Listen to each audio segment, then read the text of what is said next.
नमस्कार। EPS 95 pension धारकों आप सभी का स्वागत है। साथ ही अगर आप केंद्रीय कर्मचारी हैं तो भी आप सभी का बहुत बहुत स्वागत है।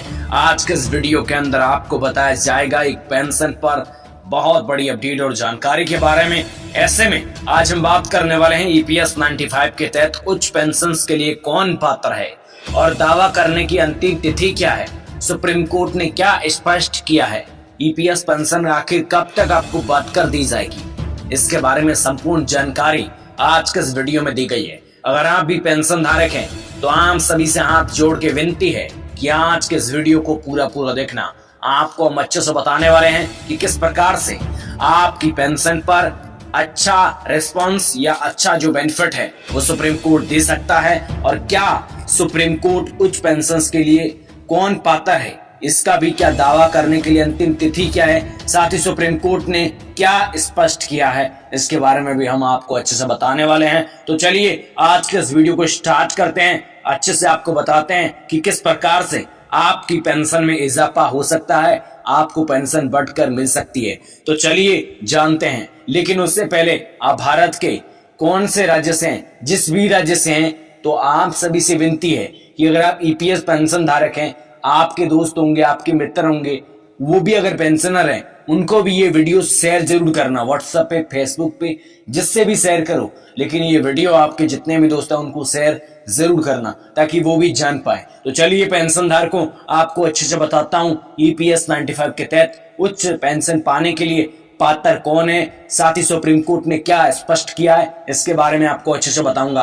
तो चलिए इस वीडियो को स्टार्ट करते हैं, अच्छे से जानते हैं। तो पेंशन धारकों, जैसा कि आप सभी को पता है कि सुप्रीम कोर्ट ने एक फैसला सुनाया था, उसमें कर्मचारी भविष्य निधि संगठन के सदस्य, जो कर्मचारी पेंशन योजना के सदस्य हैं, राइट, वे पेंशन के लिए अधिक योगदान कर सकते हैं।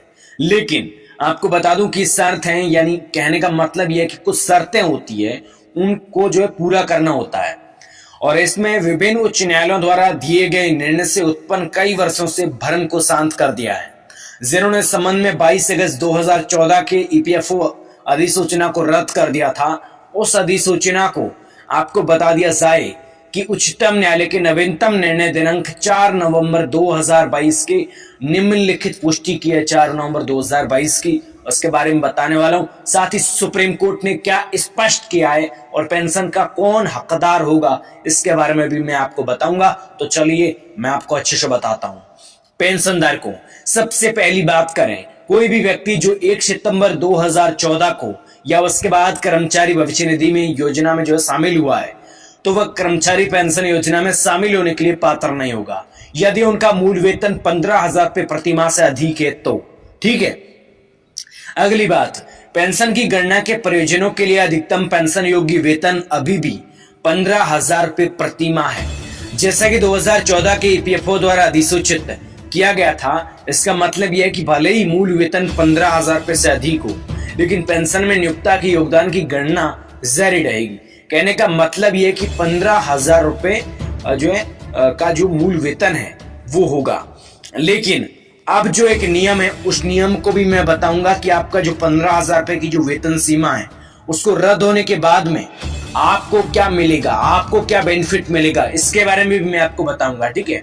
हालांकि अभी 15,000 रुपए की जो वेतन सीमा है उसको रद्द कर दिया है, उसमें आपको बेनिफिट कुछ मिलने वाला नहीं है। लेकिन यहाँ पे मैं कह रहा हूँ, Luthra and Luthra law office India के पार्टनर संजीव कुमार का कहना है कि फैसले ने आखिरकार 2014 के कर्मचारी पेंशन संशोधन में लाए गए संशोधन के संबंध में एक ज्वलंत मुद्दे को शांत कर दिया है। ईपीएफओ की 2014 की अधिकांश जो अधिसूचना है उनको बरकरार रखते हुए, विचारों को ओवरराइड करते हुए दिल्ली, राजस्थान, केरल उच्च न्यायालयों में शीर्ष अदालत ने कुछ कर्मचारियों को एक मुफ्त राहत की पेशकश की है। ठीक है। और साथ ही फैसले ने उन कर्मचारियों को एक मुफ्त राहत की पेशकश की है जो 1 सितंबर 2014 को ईपीएस के सदस्य थे और ईपीएस में अधिक योगदान कर रहे थे, यानी उनके वास्तविक वेतन पर योगदान अगर 15,000 रुपए प्रति माह से अधिक था, तो इन कर्मचारियों को अब अधिक राशि पर योगदान जारी रखने के लिए अपनी नियोक्ता के साथ ईपीएफओ को एक संयुक्त घोषणा देनी होगी। ये घोषणा निर्णय की तारीख यानी निर्णय की तारीख से 4 महीने भीतर दी जानी चाहिए। समझे पेंशनधारी? कहने का मतलब यह है कि इन कर्मचारियों को अधिक राशि अगर योगदान देना है तो इनको एक घोषणा देनी होगी। ये घोषणा निर्णय की तारीख से 4 महीने के भीतर दी जानी चाहिए, जिसका अर्थ यह है कि 4 मार्च 2023 को या उससे पहले ये घोषणा करने वाले कर्मचारियों के लिए पेंशन गणना उनके उच्च वेतन पर की जाएगी, न कि 15,000 रुपए प्रति माह की सीमा पर। ठीक है। और साथ ही पेंशनधारकों आपको बता दूं, कर्मचारियों आपको बता दूं कि सुप्रीम कोर्ट ने उन संशोधनों में से एक को रद्द कर दिया था जिसमें कर्मचारियों को 15,000 रुपए प्रति माह से अधिक वेतन पर 1.16% का अतिरिक्त योगदान देना आवश्यक था। समझे पेंशनधारक? इसका कहने का मतलब यह है कि 15,000 रुपए प्रति माह से अधिक वेतन पर 1.16% का अतिरिक्त योगदान देना आवश्यक था। और यह भी माना गया कि सदस्यों को यह अतिरिक्त योगदान करने की आवश्यकता ईपीएफ अधिनियम की धारा 6A यानी जिसके तहत ईपीएस तैयार की गई थी। ठीक है, 6A धारा है जिसके तहत जो ईपीएस को तैयार किया गया था, ये उपलब्ध नहीं थी। हालांकि इसने इससे पहले जो है इसके जो हिस्सा था उसको 6 महीने के लिए स्थगित रखा था, ताकि ईपीएफओ समझ सके कि पेंशन फंड में अतिरिक्त योगदान कैसे प्राप्त किया जाए, ताकि फंड जो है खत्म ना हो। लेकिन बात यहाँ पर आती है कि इसका मतलब क्या होगा। ठीक है, बहुत सारे लोग ये नहीं जानते कि इसका बेनिफिट या इसका जो मतलब है, ठीक है, इसका अबाउट क्या होगा। इसके बारे में बात करें तो 6 महीने की अवधि के लिए 1 सितंबर 2014 को ईपीएस सदस्य जिन्होंने उस समय अपने पेंशन खाते में उच्च योगदान का विकल्प चुना था, उन्हें अभी भी अतिरिक्त राशि पर 1.16% का अतिरिक्त योगदान करना होगा।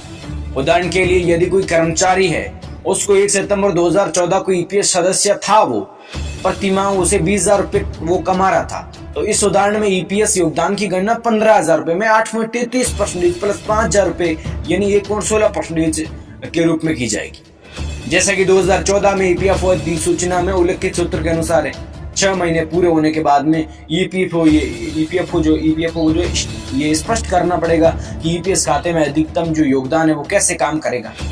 ठीक है, लेकिन ईपीएफ अधिनियम के तहत नियोक्ता और कर्मचारी दोनों कर्मचारी के मूल वेतन में से प्रत्येक का 12% का समान योगदान करते हैं। कर्मचारी का पूरा योगदान ईपीएफ खाते में जमा होता है और पात्र कर्मचारियों के लिए नियोक्ता जो है मूल वेतन का 8.33% ईपीएस खाते में और शेष कर्मचारी के ईपीएफ खाते में जमा करता है। कोई भी व्यक्तिगत कर्मचारी जो 1 सितंबर 2014 के बाद में जो है ईपीएफ योजना में शामिल हुआ है, तो उसे ईपीएस का सदस्य बनाया गया। और ऐसे में आपको पता है, क्योंकि बनाया इसलिए गया क्योंकि मूल वेतन में शामिल होने के लिए जो समय मूल वेतन है वो 15,000 रुपए से कम था, तो इसलिए।